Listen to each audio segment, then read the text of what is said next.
Zabitə Aliyeva.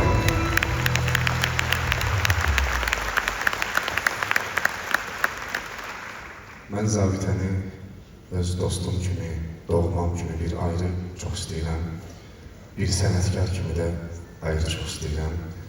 Və nə yaxşı ki, həm sənəti, həm də insanlığı üst-üstə düşən, onu eyni xətlə, eyni uğurla zirvəyə daşıya bilən şəxslərdən Zabitə.